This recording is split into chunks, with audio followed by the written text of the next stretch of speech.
Iran's ambassador to Russia just dropped a bombshell that Washington won't want to hear.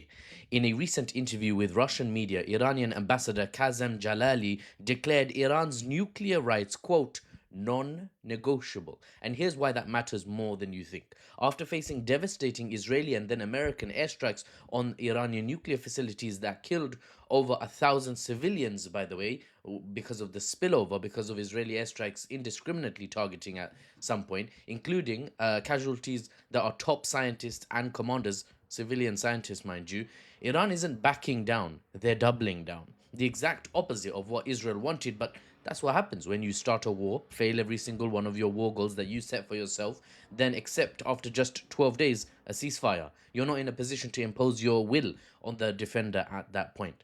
Jalali made it crystal clear that these attacks only, quote, strengthened Iran's determination to defend their nuclear program as an indisputable and legitimate right.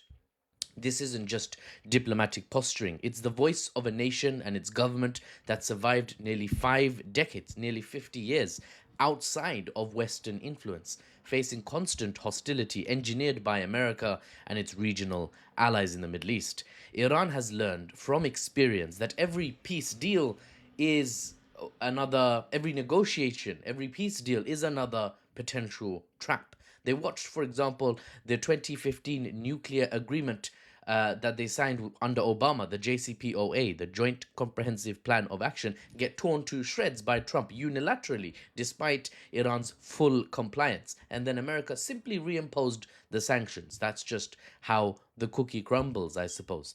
They've seen how quickly Israel breaks ceasefires when it suits their strategic timing, be that in occupied or besieged Palestine, or in Lebanon, or in Syria. I could probably name a couple more. So when the US demands, quote, zero enrichment, literally Trump demanded Iran move to zero enrichment. So basically no nuclear program at all, civilian, military, everything's gone, yeah? Chuck it all out. And in return, Trump gave vague promises of maybe sanctions relief. How? We don't have a plan, but, trust me, bro. Iran's response was predictable, not interested. When the US demands an end to Iran's nuclear program, completely civilian use or not, Iran's response, predictable, not interested. Their nuclear program is tied now to their sovereignty, now more than ever, especially after the 12-day war. Their assertion, what do the Iranian state claim? That they do not bow to the whims or the will of the West.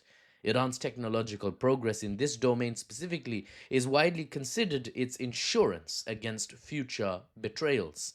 Try us, try your luck, and we might have to end up enriching to 90%. How about that? That's a threat.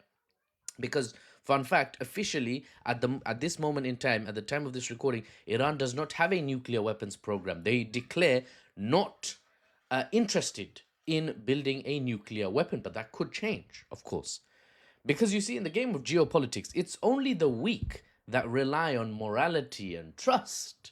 Geopolitics, guys, is harsh. It's criminal a lot of the time. It's law of the jungle or law of the mountains in Iran's case. The strong do whatever they want, and the weak must fall in line or are stamped into the dust, grinded into paste. After decades of sanctions, assassinations, and military threats, Iran's nuclear stance isn't about the weapons themselves anymore.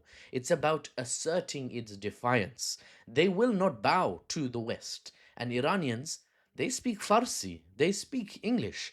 But the Iranian government know that the Western powers and its regional offshoot Israel, there's only one language that's universally understood by them. The language of strength. If a bully punches you, appealing to their morality is about as productive as trying to digest chewing gum.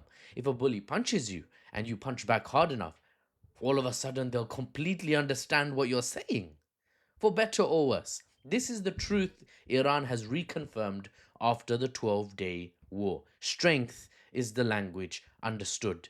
And as the Romans would say, sivi pacem para bellum. If you wish for peace, then prepare for war.